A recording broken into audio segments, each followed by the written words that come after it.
रात्रीचे 12 वाजले असतील. कांता आतमध्ये जोरजोरात रडत होती. तिच्या बाळंतपणाची वेळ आली होती. तिचा नवरा मात्र दारू पिऊन झोपला होता. तिच्या 2 मुली, मोठी 5 वर्ष आणि लहान 3 वर्ष, बाहेरच्या खोलीत झोपल्या होत्या.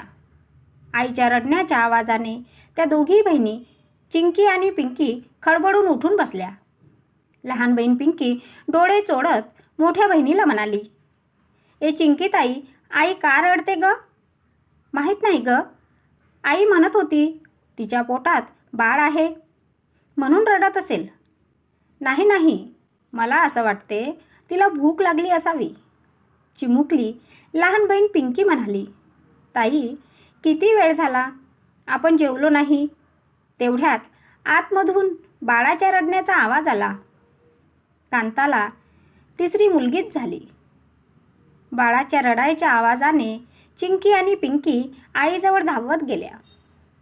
कांता दोन्ही पोरीला बघून रडायला लागली. कांताच्या पोटात देखील अन्नाचा कण नव्हता. "माझ्या लहान चिमुकल्या पोरी उपाशी आहेत, शिवाय 3री मुलगीच झाली." कांताच्या भावना फक्त तीच समजू शकत होती. लहान बाळाला बघून चिंकी आणि पिंकी खूप खुश झाल्या. बाळाचे लाड करायला लागल्या.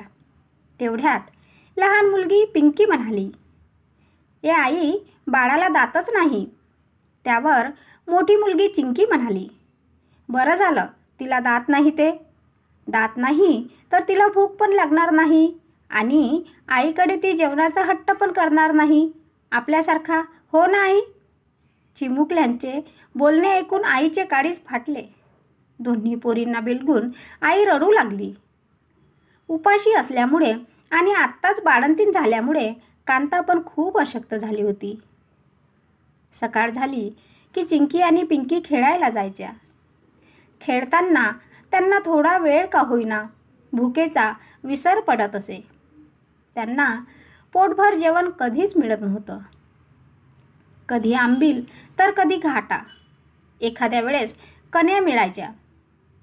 अशा भयंकर गरिबीत कांता आपल्या पोरी जगवत होती. कांताच्या पतीला दारूचे व्यसन, त्यात 3री मुलगी झाली म्हणून ते आणखीच दारू प्यायचे. घरात काय आहे काय नाही याकडे ते लक्ष देत नव्हते. तिकडे कांताची आई कौसल्याबाई आता माझ्या पोरीचे बाळंतपण झालं असेल असा अंदाज लावत होती. तेव्हाच्या काळी न फोन होते ना त्यांना पत्र लिहिता येत होतं. सगळी कामं ते अंदाजे करायचे. कौसल्याबाईनेही तसाच अंदाजा लावला होता. म्हणून त्यांनी पोरीच्या घरी यायची तयारी केली. कौसल्याबाईला पोरीच्या गरीब परिस्थितीचा अंदाजा होता. त्यामुळे त्यांनी शक्य होईल तेवढे जिन्नस बांधले आणि त्या पोरीच्या घरी आल्या. त्या आल्या तेव्हा चिंकी आणि पिंकी अंगणातच खेळत होत्या. दुरूनच त्यांना आजी दिसली. त्या आजीला बिलगल्या. तेवढ्यात त्यांना आजीच्या हातात पिशवी दिसली. "ए आजी, काय आणलंस तू खायला? आम्हाला खूप भूक लागली." म्हणून त्यांनी पिशवी उघडली तर त्यात गहू, साखर, शेवड्या सगळे जिन्नस वाळलेले होते. पण पोरी उपाशी होत्या म्हणून कच्च्या शेवड्या आणि गहू त्या मुठीत घेऊन खाऊ लागल्या. हे दृश्य आजीसाठी मन हेलावणारं होतं. आईला मात्र लेकींना उपाशी बघण्याची सवय झाली होती. आजीने लगबगीने गहू जात्यावर दळले. त्याचं पीठ करून सगळ्यांना जेवू घातले. पोटभर जेवून मुली समाधानी झाल्या आणि आनंदाने खेळायला गेल्या.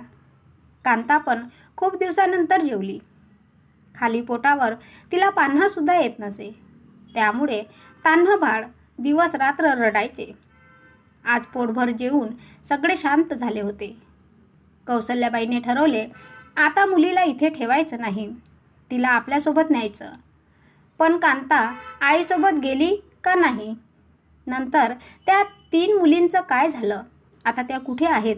हे जाणून घ्यायचं असेल तर नक्की सांगा. मी पुढच्या भागात नक्की सांगते. कथा आवडल्यास लाईक करा, शेअर करा, कमेंट करा, चॅनलला सबस्क्राईब करा.